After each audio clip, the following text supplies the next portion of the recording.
আজকে আমি যেই মুভিটি এক্সপ্লেইন করতে যাচ্ছি এটা একটা সত্য ঘটনা থেকে নির্মিত। 2006 সালে ইন্ডিয়ার কুডাইকানালে একটি ভয়াবহ ঘটনা ঘটে।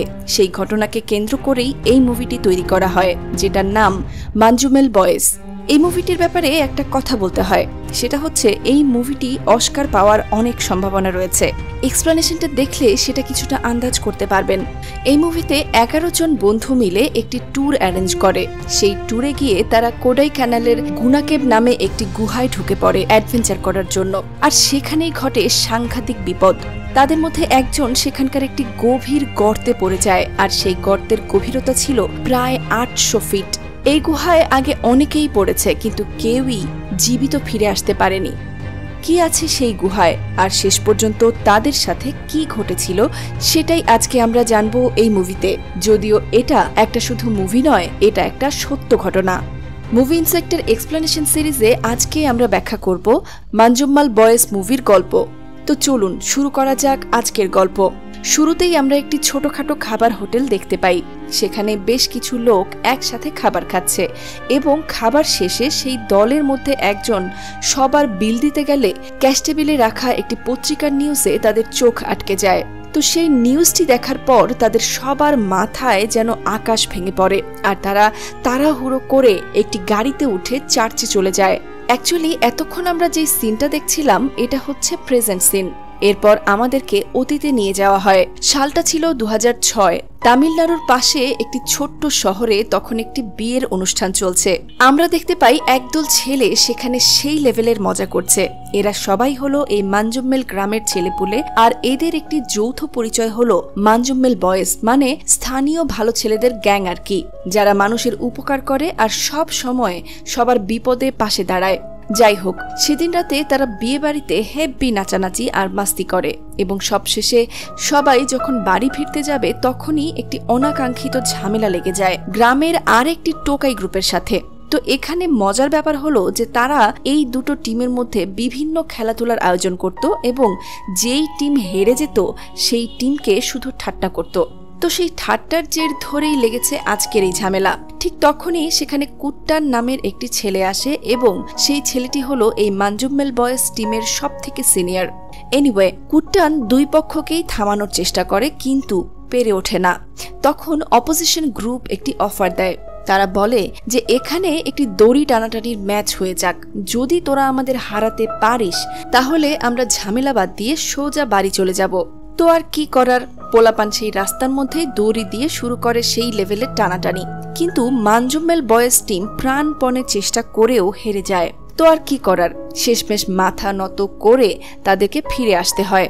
পরদিন তাদের টিমের একজন যখন অফিস থেকে বাসা ফিরছিল, তখন সেখানকার একটি ফটো স্টুডিওওয়ালা মহিলা তাকে একটি ফটো অ্যালবাম দিয়ে বলে, তোমাদের পাড়ার কিছু ছেলেরা এই ছবিগুলো প্রিন্ট করতে দিয়েছিল, তুমি তো বাড়ি যাচ্ছ, এটা তাদেরকে দিয়ে দিও। তো এখানে একটা ব্যাপার বলে নেওয়া ভালো যে এই ছবিগুলো কিন্তু সেই অপোজিট টিমের, যাদের সাথে গতকাল রাতে তারা হেরে গেছিল আর কি। তো ছেলেটি সেই অ্যালবামটি ছেলেগুলোকে না দিয়ে আগে তাদের ক্লাবে নিয়ে আসে এবং সবাইকে ছবিগুলো দেখায়। সবাই সেই ছবিগুলো দেখে রেগে যায়, এবং সবাই মিলে আলোচনা করে আমরাও ট্যুরে যাব, আর ওদের থেকেও আরো বেশি বেশি ছবি তুলব। তারা প্রথমত প্ল্যান করে গোয়া যাবে, কিন্তু গোয়া যাওয়ার খরচ তাদের বাজেট ফ্রেন্ডলি হবে না। তাই অনেক জায়গা চুজ করার পর তারা ফাইনালি কোডাইকানালে যাওয়াটা ঠিক করে। তারপর তারা তাদেরই এক বন্ধু প্রসাদকে কল করে। এই প্রসাদ হলো একজন ড্রাইভার। এনিওয়ে, প্রসাদকে ট্যুরের ব্যাপারে জানিয়ে গাড়ি চাওয়া হলে প্রসাদ বলে এখন ট্যুর সিজন চলছে, তাই এখন বড় গাড়ি পাওয়া সম্ভব নয়, তবে ছোটখাটো গাড়ি একটা আছে, এটাতে করে খুব বড় জোর 9 জন যেতে পারবে। তো তারা সবাই এটা শুনে রীতিমতো চিন্তায় পড়ে যায়, আসলে কাকে রেখে কে যাবে।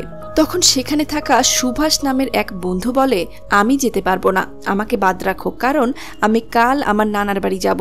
তবে সুভাষ এটা মাত্র অজুহাত দেখালো, এটা সবাই বুঝতে পারে, কারণ সবাই জানে সুভাষের পরিবারের আর্থিক অবস্থা ততটাও ভালো না, তাই কেউই তাকে আর জোর করে না। পরদিন তাদের ট্যুরের জন্য গাড়ি যখন আসে, তখন সবাই এক জায়গায় হলে জানা যায় যে আরও অন্য একজনও যেতে পারবে না। তাই সেখানে থাকা সেই সিনিয়র কুট্টান সবাইকে বলে যে একজন তো কমেই গেল, তাহলে আমরা সুভাষকে নিয়ে যাই, আর খরচটা না হয় আমরা সবাই মিলে চালিয়ে নেব। তো সবাই তাতে সম্মত হয় এবং কুট্টান সুভাষকে ডেকে আনতে তার বাড়িতে যায়। তারপর তারা সবাই মিলে রওনা দেয় গন্তব্যের উদ্দেশ্যে।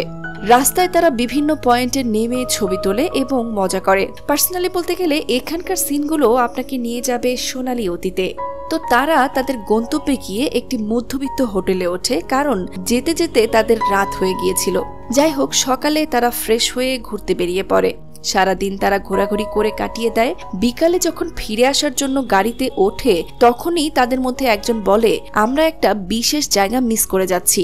সবাই তখন জায়গাটার নাম জানতে চাইলে সে একটি বিখ্যাত মুভির নাম বলে এবং জানায় যে ওই মুভির শুটিং ওখানে হয়েছিল। এই কথা শোনা মাত্র পোলাপানের আগ্রহ একদম প্রচুর বেড়ে যায় সেখানে যাওয়ার জন্য, এবং ফাইনালি তারা সেখানে যায় এবং গাড়ি থেকে নেমে একটি দোকানে চা খায়। তারপর পুরো পাহাড়টা ঘুরে দেখতে থাকে। ঘুরতে ঘুরতে তারা সেই পাহাড়ের একদিকে একটা বড় গেট দেখতে পায় এবং তাদের যে বন্ধুটি ওই জায়গাটির নাম বলেছিল সে জানায় ওই গেটের ওই দিকে একটি বিশাল গুহা আছে যার নাম গুনা কেভ। আর এই গেটটি এই জন্য দেওয়া হয়েছে যেন কেউ ওখানে যেতে না পারে। তো এই গুহার ব্যাপারে এই কথাগুলো শোনার পরেই তাদের টিমের সবার মাথায় অ্যাডভেঞ্চারের ভূত চাপে। তারা করে কি, ফরেস্ট গার্ডদের ফাঁকি দিয়ে সেই গুহার ভেতরে ঢুকে পড়ে। তো গুহাটা এতটাই অ্যামেজিং ছিল যে তারা সবাই অবাক হয়ে যায়, সেই সাথে একটু ভয়ও পেয়ে যায়, কারণ গুহাটির বেশ কিছু জায়গায় লোহার গ্রিল দিয়ে সিল করা। তারা এইসব ঘুরে দেখতে দেখতে একটা বড় পাথরের কাছে আসে এবং সেই পাথরের গায়ে অনেকগুলো পুরনো লেখা দেখতে পায়। মানে এগুলো লিখেছিল তাদেরই মতন কোনো এক ট্যুরিস্ট টিম। তাই একইভাবে টিমের নাম লিখে যাওয়ার প্ল্যানটা তাদের মাথাতেও আসে। তো তাদের মধ্যে একজন তখন সেই পাথরের গায়ে নাম লিখতে থাকে আর বাকিরা দাঁড়িয়ে এই দৃশ্য দেখতে থাকে। ঠিক তখনই সেখানে একটি মর্মান্তিক ঘটনা ঘটে যায়। সেখানে থাকা সুভাষ নামের ছেলেটি যখন সেই লেখাটি দেখার জন্য যেতে ধরে, সেই মুহূর্তেই হঠাৎ কোনো একটা লুকানো গর্তে পড়ে যায়। আর এটা দেখে সবাই একদম স্তব্ধ হয়ে যায়। মানে ঘটনাটা এতই দ্রুত ঘটে যায় যে তারা বুঝতেই পারে না কি ঘটলো। তো তারপরেই তারা দৌড়ে সবাই এসে সেই গুহার ভেতরে সুভাষ সুভাষ বলে ডাকতে থাকে, কিন্তু গুহার গভীরত্ব এতটাই বেশি ছিল যে তাদের চিৎকার গুহার মুখেই হারিয়ে যাচ্ছে। তবু তারা বেশ কিছুক্ষণ ডাকাডাকি করে, কিন্তু কোনো রেসপন্স পায় না। ঠিক সেই মুহূর্তে গুহার মুখ থেকে শত শত বাদুড় বেরিয়ে আসতে থাকে আর তারা সবাই আরো ভীষণ রকম ভয় পেয়ে যায়। তারা সবাই কাঁদতে থাকে। অ্যাকচুয়ালি তারা এতটা হতভম্ব হয়ে গেছে যে চিন্তা করার শক্তিটুকুও হারিয়ে ফেলেছে। মানে নেক্সট পদক্ষেপ তাদের কি করা দরকার সেটাও কেউ ভাবতে পারছে না। তো যাই হোক, তাদের কান্নাকাটির শব্দ পেয়ে সেখানে একটি পাগলের মতো লোক আসে, আর সেই লোকটি হলো এখানকার একজন ট্যুরিস্ট গাইড। সেই লোকটি কিন্তু তাদের রিকোয়েস্ট করেছিল যে গাইড হিসেবে ভাড়া করতে, কিন্তু এরা তাকে পাত্তাই দেয়নি। তো লোকটি তখন তাদের কাছে সম্পূর্ণ ঘটনা শুনে নেয় এবং বলে যে সে তাদের সাহায্য করতে পারবে না। বন্ধুর কথা না ভেবে তারা যেন তাড়াতাড়ি এখান থেকে চলে যায়, না হলে তাদের কপালেও একই ঘটনা ঘটবে। তখন টিমের সবাই একসাথে বলে যে তাদের বন্ধুকে ছাড়া এখান থেকে তারা কিছুতেই যাবে না। তারপর তারা দুটো টিমে ভাগ হয়ে একটি টিমকে বাইরে পাঠিয়ে দেয় ফরেস্ট গার্ডদেরকে খবর দেওয়ার জন্য, যাতে করে অফিসিয়ালি হেল্প নিতে পারে আর কি। তো সেই টিমটি যখন বাইরে এসে গার্ডদের খুঁজে পায় না, তাই একটির কাছে হেল্প চায়, কিন্তু লোকটির পরিষ্কার জানিয়ে দেয় যে শুধু সে কেন, এই এলাকার কোনো লোকই তাদের সাহায্য করবে না, কারণ তাদের বন্ধু যে গুহায় পড়েছে সেটার নাম হচ্ছে ডেভিলস কিচেন।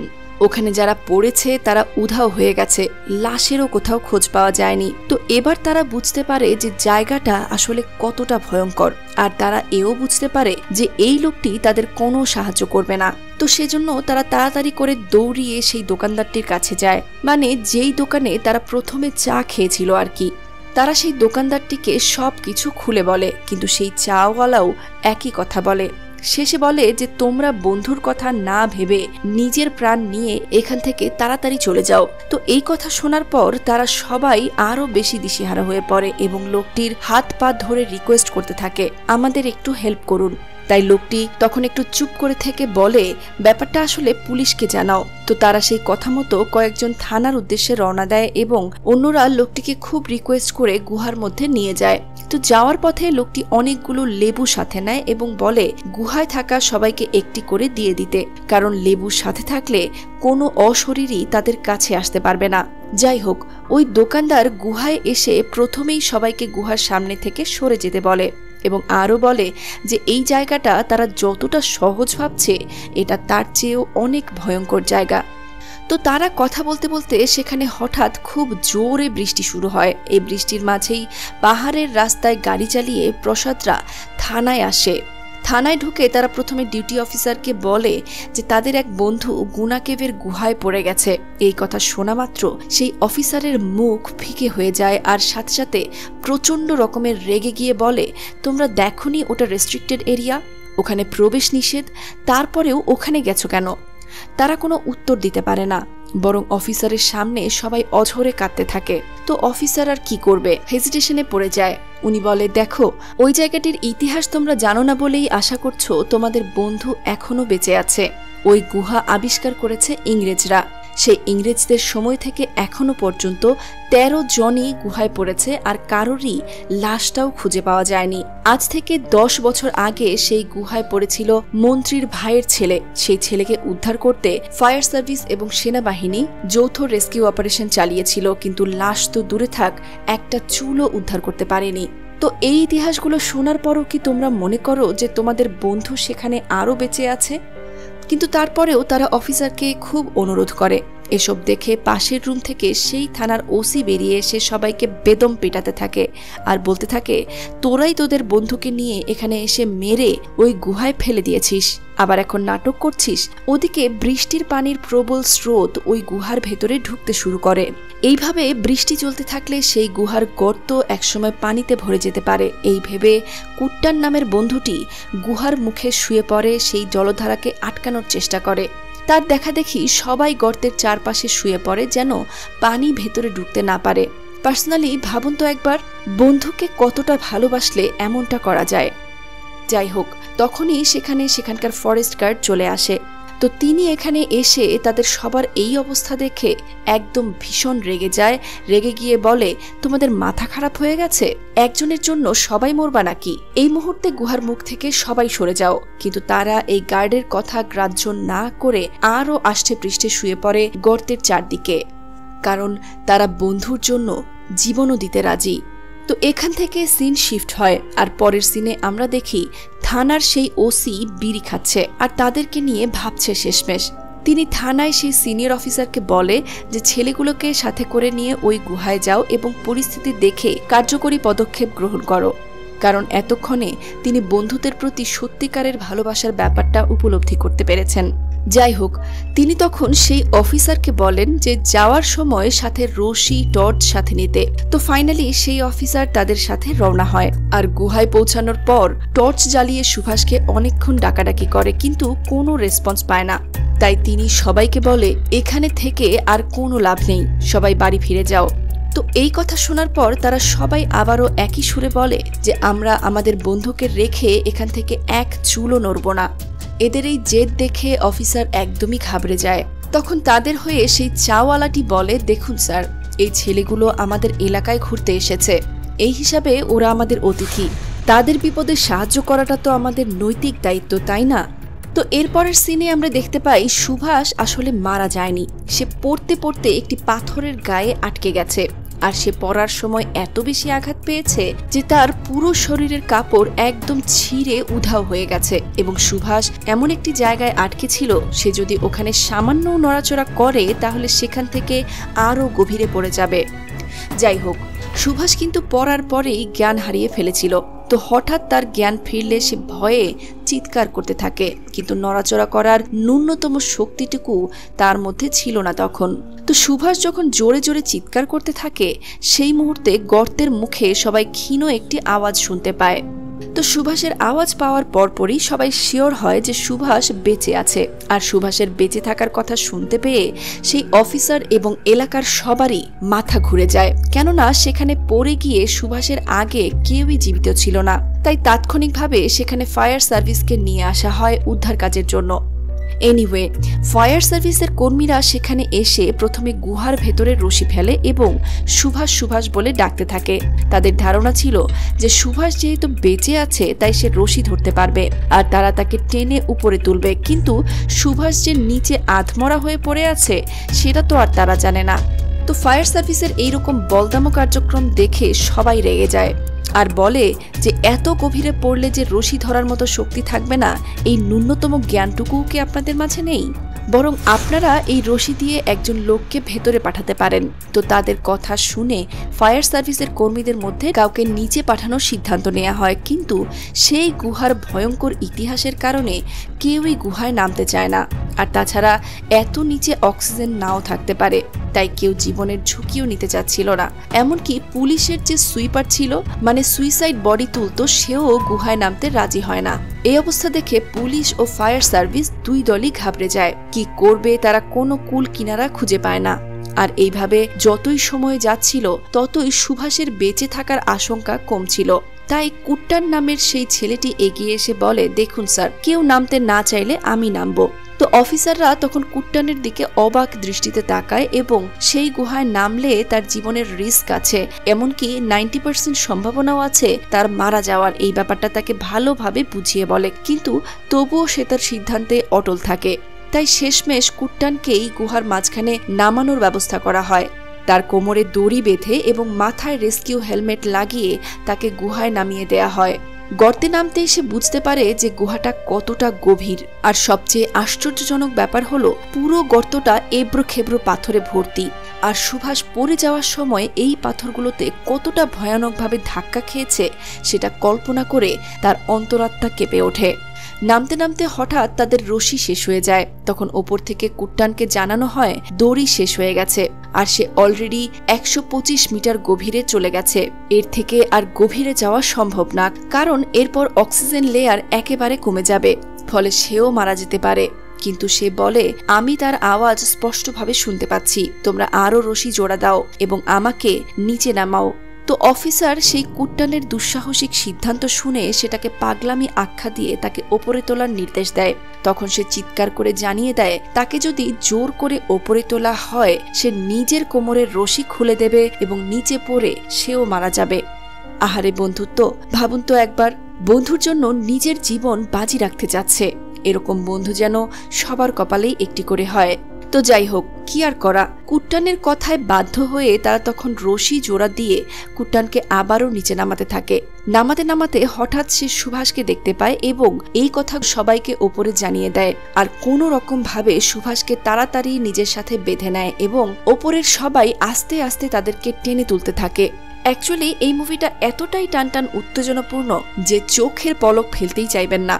আর তখনই গায়ে কাটা দিয়ে উঠবে যখন ভাববেন যে এটা একটা বাস্তব ঘটনা থেকে নির্মিত। ভাবুন তো একবার, বাস্তবে একটা মানুষের সাথে এই ঘটনা ঘটেছে ওখানে। এনিওয়ে, সেই গর্তটা যেহেতু ছিল এবড়ো খেবড়ো, তাই তাদেরকে ওপরে তোলাটা ছিল আরো চ্যালেঞ্জিং।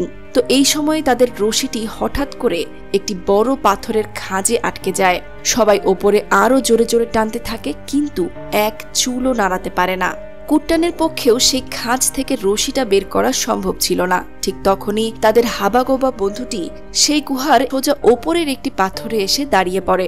আর এটা দেখে সবাই নতুন আতঙ্কে আতঙ্কিত হয়ে পড়ে, কারণ এই গুহার প্রত্যেকটা পাথর শ্যাওলা ধরে এতটা পিচ্ছিল হয়ে গেছে যে কেউ যে কোনো মুহূর্তে স্লিপ করতে পারে।